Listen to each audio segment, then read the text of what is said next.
Welcome everyone to Collin Investing. I am thrilled to have you join us as we dive into the world of finance and investment. This channel is your go-to resource for ethical analysis and practical knowledge to help you navigate the complexities of the market. Whether you're just starting your investment journey or you're a seasoned investor looking to refine your strategies, you've come to the right place. We're dedicated to bringing you clear, concise, and actionable information to empower your financial decisions. So, buckle up and let's explore the dynamic landscape of finance and investment together. Welcome back to Collin Invest. Following our introduction, let's jump right into some really fascinating developments in the tech world, specifically in artificial intelligence. We're seeing a fierce competition unfold, almost like a three-way chess match, and it's impacting the investment landscape in a big way. First up, Elon Musk and his team just launched Grok 3. They're making some bold claims, positioning it as the smartest AI out there, even suggesting it outperforms the likes of GPT and Deepseek in current benchmark tests. Now, when we dig a little deeper, it seems the performance improvements, while real, are more incremental than revolutionary. It's not quite the generational leap some might have hoped for. Plus, Grok 3 comes with a hefty price tag and is currently closed source, though Musk has mentioned plans to open source Grok 2 down the line. Now, you might be wondering how the competition is reacting. Well, almost like a direct response, OpenAI has announced that GPT 4.5 is entering its testing phase. This certainly feels like a strategic countermove, a way for OpenAI to maintain its leadership position in the rapidly evolving AI space. It's a clear signal that the race for AI dominance is far from over. But that's not the whole story. Deepseek, often seen as another key player, isn't just standing still. They've unveiled a really interesting innovation, a new attention mechanism called TSLA, specifically designed for long-text reasoning. Think of it as a significant upgrade for AI's ability to process and understand very lengthy and complex documents. The reported speed improvements in long-text scenarios, like handling 64K of text, are quite impressive. It's highly likely this TSLA mechanism will be a core feature in Deepseek upcoming updates. So what does this all mean for us as investors? This intense competition between Grok 3, GPT 4.5, and Deepseek is not just a tech spectacle.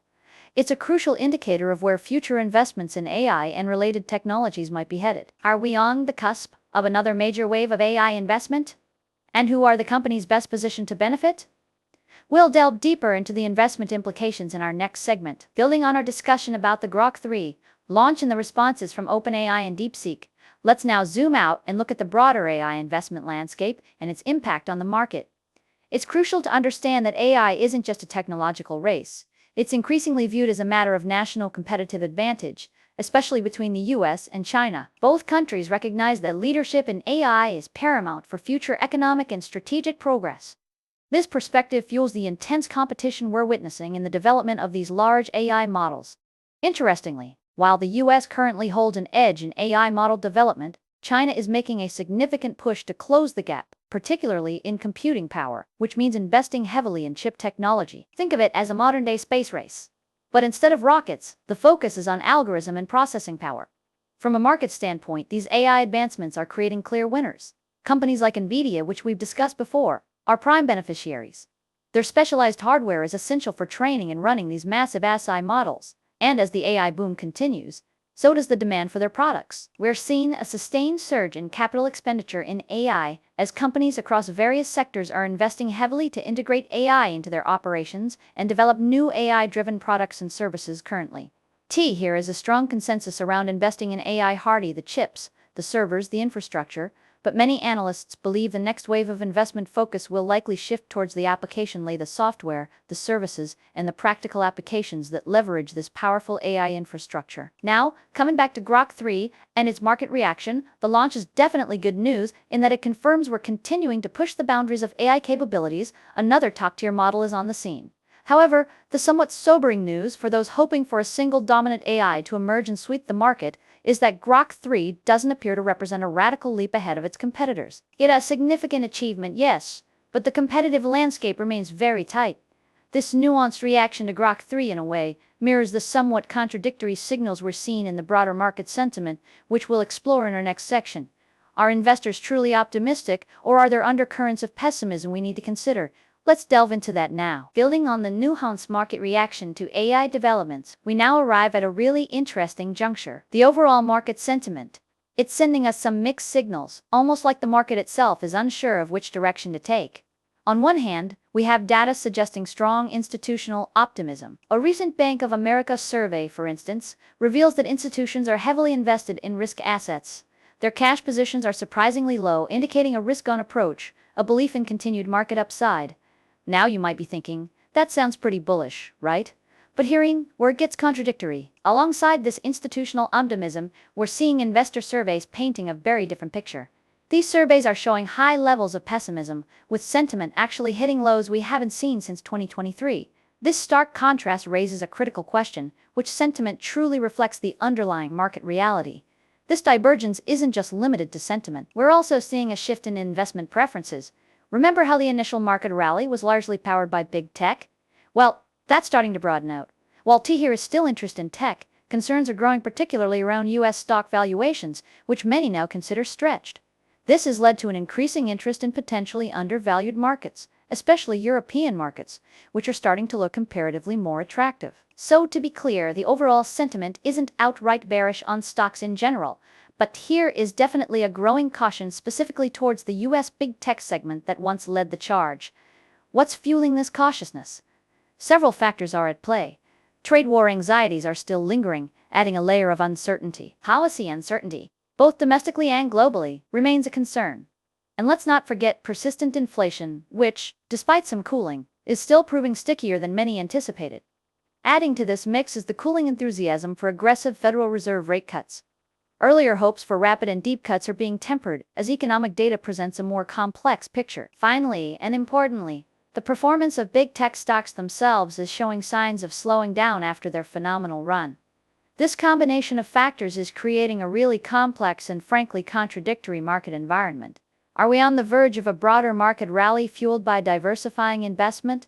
Or is the underlying pessimism a sign of deeper economic concerns ahead? Understanding these contradictory signals is crucial as we navigate the investment landscape, and it sets the stage for how we interpret economic indicators and identify potential investment opportunities, which we'll dive into next. Despite these mixed feelings and market sentiment, it's really crucial we ground ourselves in the real economy.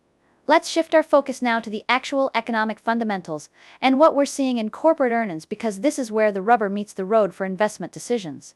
And what's interesting is that the picture here is also a bit nuanced, but perhaps leaning more positive than you might expect given the cautious sentiment we just discussed. First off, when we look at the core of it, the U.S. economy is actually demonstrating some surprisingly healthy fundamentals.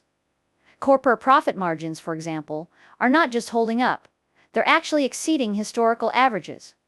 Think about that for a moment. Companies are managing to maintain, even expand, their profitability in this environment. And it's not just about cutting costs. Revenue growth, if we take out the more volatile energy sector to get a clearer picture, is actually in line with historical periods of economic expansion. This suggests real underlying demand and economic activity. Perhaps most surprisingly, consumer spending continues to show remarkable resilience.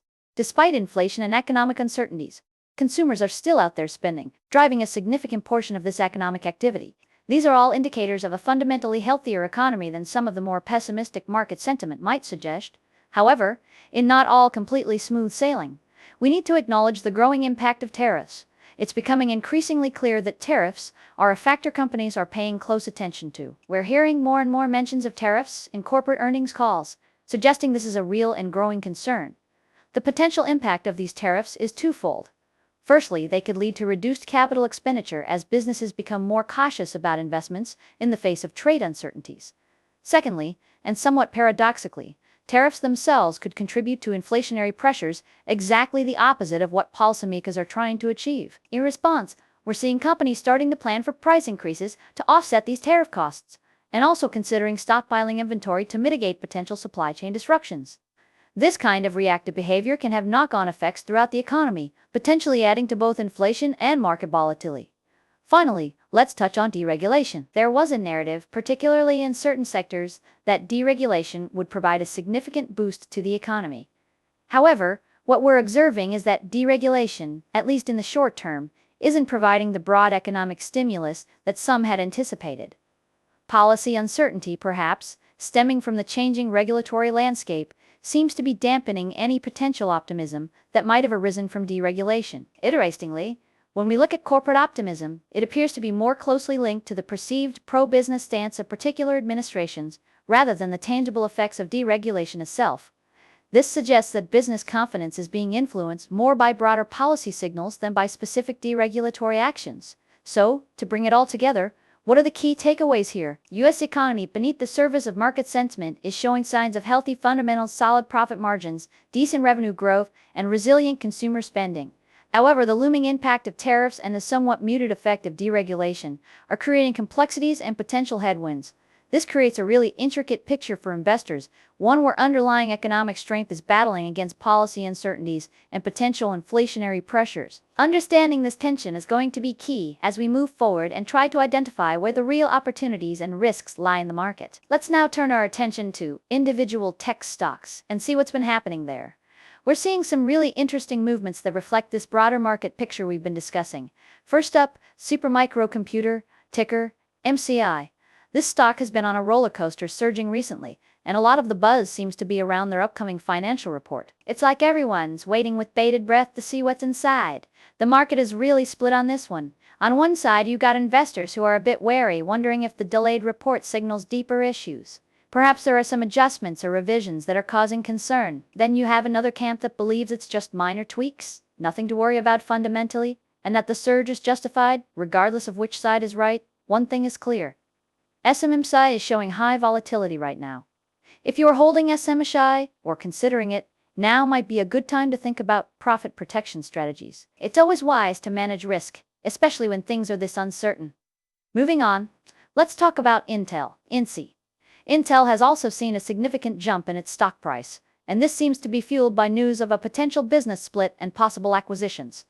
It's like watching a company consider a major strategic pivot. We're hearing that Wardlum and TSMC, two industry heavyweights, are sniffing around, potentially interested in picking up different pieces of Intel business. Now, it's still very early days. This is a news-driven rally, and these kinds of deals can be complex and take time to unfold. So, while the initial reaction is positive, it's crucial to remember that we're still in the speculation phase. Just like with SMCI, if you've seen gains with Intel, it might be prudent to consider some profit protection. These situations can evolve rapidly, and it's always better to secure some gains. Finally, let's look at Meta Platforms, MTA. After an impressive 20-day winning streak, Meta finally took a breather, ending its rally with a notable drop in high-volume selling.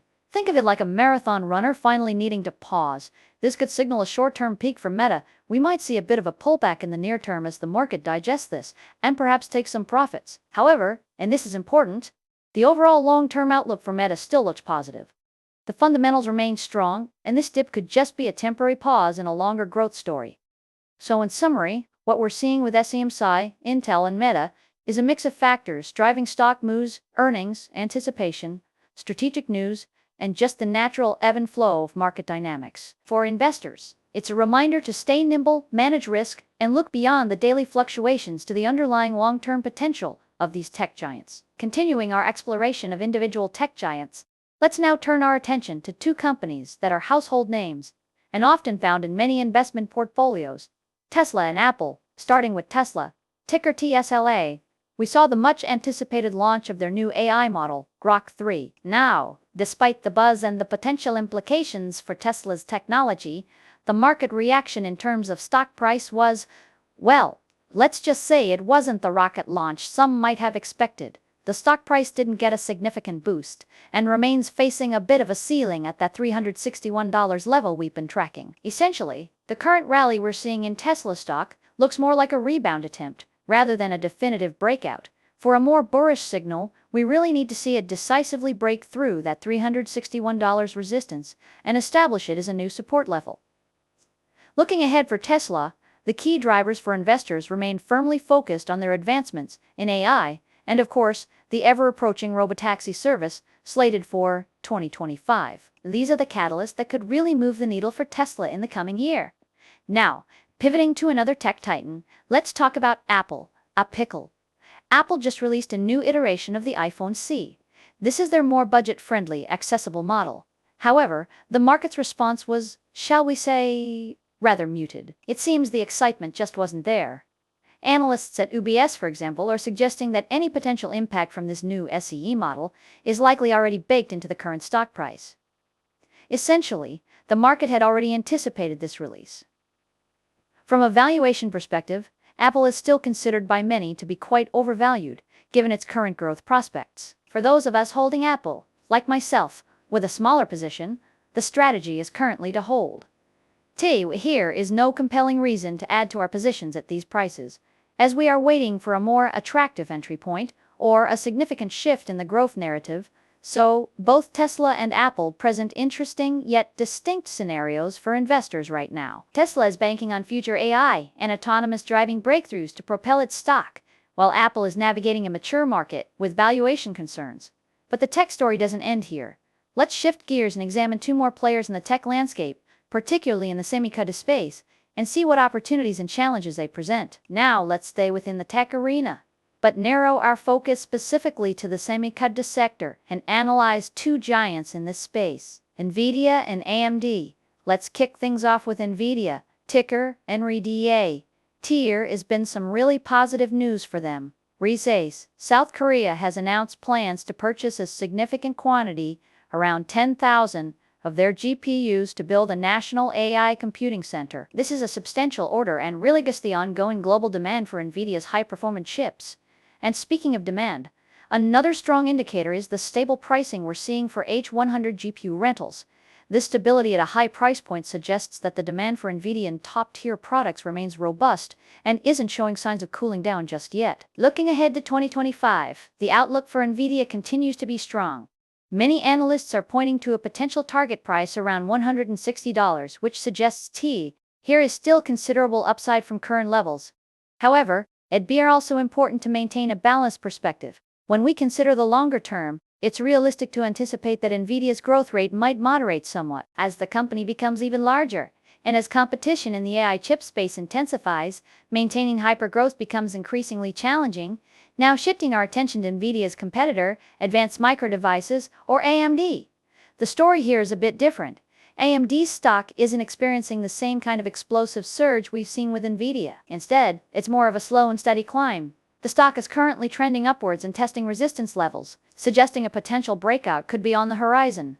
However, for AMD to really make a decisive move upwards, what we need to see is a significant increase in trading volume. This would indicate stronger buying interest and conviction from the market, signaling a genuine breakout rather than just a temporary fluctuation.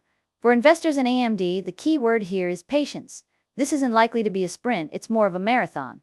The expectation is for a gradual climb, potentially unfolding over the course of a quarter. Therefore, AMD really remains a long-term hold for those who believe in its potential to capture a larger share of the CPU and GPU markets over time. Now, shifting our focus slightly from the high growth potential of tech stocks, let's talk about something a little more grounded and perhaps a bit more comforting in uncertain times. Dividend stocks and sector diversification. If you're looking for reliable income streams and a bit of ballast in your portfolio, these are definitely worth considering. Let's start with a household name, McDonald's. Believe it or not, McDonald's isn't just about burgers and fries. It's also a pretty compelling dividend story over the last decade. They've consistently ramped up their dividend posts, a testament to their stable business model and increasing profitability. And despite the pandemic hiccups, McDonald's has shown a strong recovery in sales, bouncing back as consumer behavior normalizes. What's really impressive is their consistently high operating profit margins. They've truly mastered efficiency and profitability at scale. Moving on from the fast food giant, let's consider a couple of classic dividend stalwarts, Coca-Cola and Hershey. Both of these companies often pop up in discussions about undervalued dividend stocks, and for good reason. Coca-Cola, with its iconic brand, is leveraging price increases to drive growth, and that brand power allows them to do so without significantly impacting demand. However, it's worth noting that Coca-Cola does have a bit more exposure to broader macroeconomic trends compared to Hershey. Hershey, on the other hand, operates in a sector that's somewhat insulated from economic ups and downs. People tend to enjoy a bit of chocolate, whether the economy is booming or slowing. Hershey also boasts impressive margin improvements, making it potentially an even more attractive buy in the dividend space when you weigh risk and reward. Finally, let's pivot to a completely different set, KKP, with a quick comparison between Okta and SentinelOne. In today's digital landscape, higher risk is not just a necessity. It's a growth industry, and both Okta and SentinelOne are key players. Both are demonstrating solid revenue growth as businesses worldwide prioritize digital defense. Interestingly, both are also considered undervalued by some analysts right now, presenting a potential opportunity. If we have to pick, Okta might have a slight edge in terms of current valuation multiples, but both are compelling options if you are looking to diversify into the cyber sector while seeking growth potential. So from fast food to beverages, confectionery, and cybersecurity, these diverse sectors offer a range of options for both income and strategic portfolio diversification. And speaking of strategic choices, in our next segment, we'll delve into a watch list of stocks that combine both value and growth potential names you might want to keep an eye on for your next investment moves. And speaking of strategic choices, let's pivot now to what many of you are really keen to hear about, specific stocks to watch. We've curated a watch list of companies that we think blend both compelling value and significant growth potential. These are names that might just deserve a spot on your radar for your next investment moves. First up, let's talk about Taiwan Invercots, ticker TSM. If AI chips are the new gold, then Taiwan Semi is the world's leading gold refinery. They are the key manufacturer behind the AI chip revolution, producing for giants across the tech landscape. What is particularly interesting here is that despite their strong growth forecasts in this booming sector, their current valuation actually leans towards value territory. It's a bit of a market disconnect, which could present an opportunity. Our target buy price for TSM is around $180. We believe at that level, you are getting a solid entry point into a foundational company in the AI infrastructure. Moving on, let's consider Toygaud, ticker QCOM. Now, for years, Delhode was largely seen as synonymous with handsets, particularly as a key supplier for smartphone technology. But that's rapidly changing. Delhode is strategically diversifying its portfolio, aggressively expanding into high-growth areas like AI, the Internet of Things, and the automotive sector. And despite this exciting evolution, the market hasn't fully priced in this transformation in our view. DSL, everyone, and welcome back to Collin Investing. Delhode boasts a strong free cash flow yield, signaling it might be currently undervalued relative to its future potential. Our target buy price for Delhode is around $150. We think below this price point, you're tapping into a company at a pivotal point of diversification and growth. Shifting gears entirely, let's talk about Lockheed Martin, ticker LMT. Lockheed Martin operates in a completely different sector, defense. Now, defense contractors have faced some headwinds recently, particularly concerns around potential spending cuts. This has led to a significant pullback in Lockheed Martin's stock price.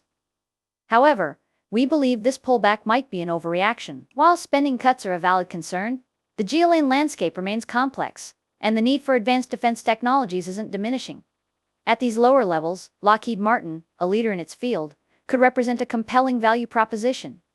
Our target buy price for Lockheed Martin is $400 or less. At or below that level, you are potentially acquiring a stake in a robust defense giant at a discount. Finally, let's round out our watch list with The Trade Desk, ticker TT. The Trade Desk is a player in the digital advertising platform space. Now, full disclosure, Trade Desk is more of a growth stock and comes with inherent volatility. They recently experienced a major stock drop following an earnings miss. However, for investors with a higher risk tolerance and a longer-term horizon, this drop could be an interesting entry point. Digital advertising, while cyclical, is undeniably a growth sector, and The Trade Desk is a key innovator in this space. Our more aggressive target buy price for Trade Desk is in the range of $75 or even $70. At those levels, you might be capitalizing on market overreaction and positioning yourself for potential long-term growth in digital advertising. So, there you have it, our watch list. Taiwan Semi, Delhode, Lockheed Martin, and The Trade Desk, a diverse set of companies spanning different sectors, each with a unique blend of value and growth characteristics. Keep these tickers on your radar, do your own thorough research, and consider if any of these might align with your investment strategy. And with that, we've covered a lot of ground today, from AI developments and market sentiment to individual stock analysis and our watch list.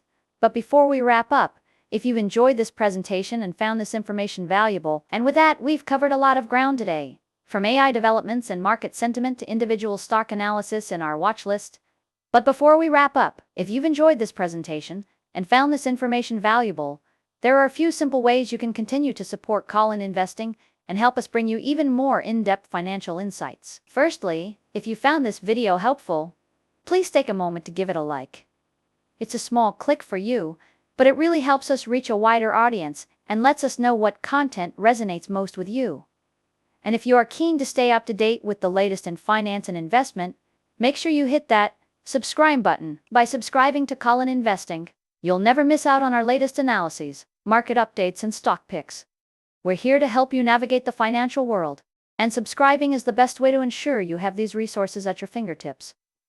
We also love hearing from you directly, so please drop a comment below with your thoughts, questions, or even suggestions for future topics. Your engagement is what makes this community thrive, and we genuinely value your input. Finally, if you know anyone else who might benefit from this presentation, please share it. Whether it's friends, family, or colleagues interested in finance and investing, spreading this knowledge helps us grow and empowers more people to make informed financial decisions. Thank you again for joining us on Collin Investing. We appreciate your time and look forward to bringing you more valuable content in the future.